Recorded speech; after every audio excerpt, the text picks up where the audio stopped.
ছাত্র জনতার আন্দোলন দমনে গত বছরের জুলাই অগস্টে নিরাপত্তা বাহিনী ছিল নির্দয় ও বেপরোয়া। প্রাতিষ্ঠানিক দায়মুক্তির যে সংস্কৃতি বাংলাদেশে দীর্ঘদিন প্রচলিত, তার সুযোগ নিয়েই এ সময় বাহিনীগুলো হয়ে ওঠে চূড়ান্ত হিংস্র, চালায় বর্বর নির্যাতন, খুন করে অসংখ্য বিক্ষোভকারীকে। জুলাই গণহত্যা নিয়ে জাতিসংঘ প্রকাশিত হয় প্রতিবেদনে এসব তথ্য। বাহিনীগুলোতে দায়মুক্তির সংস্কৃতি কিভাবে এলো সেই বিষয়ে প্রতিবেদনে বলা হয়, রাজনীতিকরণ, ক্ষমতাসীন দল এবং নিরাপত্তা বাহিনীর মধ্যে একটি নেতিবাচক সংস্থাবস্থনীয় সম্পর্ক তৈরি হয়। ক্ষমতাসীন দলের প্রতি চ্যালেঞ্জ দমন এবং ক্ষমতাসীন দলের সদস্যদের অপরাধে হস্তক্ষেপ না করার বিনিময়ে পুলিশ এবং অন্য পুলিশ বাহিনীর সদস্যরা তাদের গুরুতর লঙ্ঘন এবং দুর্নীতির জন্য দায়মুক্ত আশা করতেই পারেন।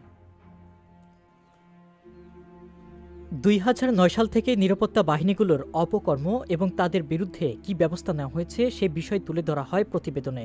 যে হারে তারা অপকর্ম করেছে সে তুলনায় ব্যবস্থা নেওয়ার ঘটনা ছিল বিরল। প্রতিবেদনে বলা হয়, 2009 সাল থেকে নাগরিক সমাজের বিভিন্ন গ্রুপ প্রায় 2579টি বিচার বহির্ভূত হত্যা এবং 708টি জোরপূর্বক গুমের ঘটনা নথিভুক্ত করে। এরই মধ্যে শুধু র্যাব 800 খুন এবং 200 গুমের সঙ্গে জড়িত। এখন পর্যন্ত র্যাব অফিসারদের কেবল একটি মামলায় হত্যার দায়ে দোষী সাব্যস্ত করা হয়েছে, যেখানে নিহতদের মধ্যে একজন স্থায়ী প্রভাবশালী আওয়ামী লীগ নেতা ছিলেন।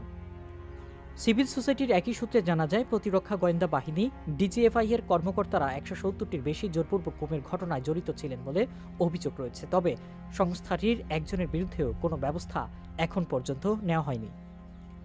আইন প্রয়োগকারী সংস্থার কর্মকর্তাদের দ্বারা স্বীকারোক্তি আদায় বা ঘুষ আদায়ের জন্য ব্যাপক এবং নিয়মিত নির্যাতনের বিষয়ে জাতিসংঘের নির্যাতন বিরোধী কমিটি উদ্বেগ প্রকাশ করেছে বলে জানানো হয়েছে প্রতিবেদনে। এতে বলা হয়, 2013 সালে বাংলাদেশে একটি নির্যাতন এবং হেফাজতে মৃত্যু আইন পাশ করে।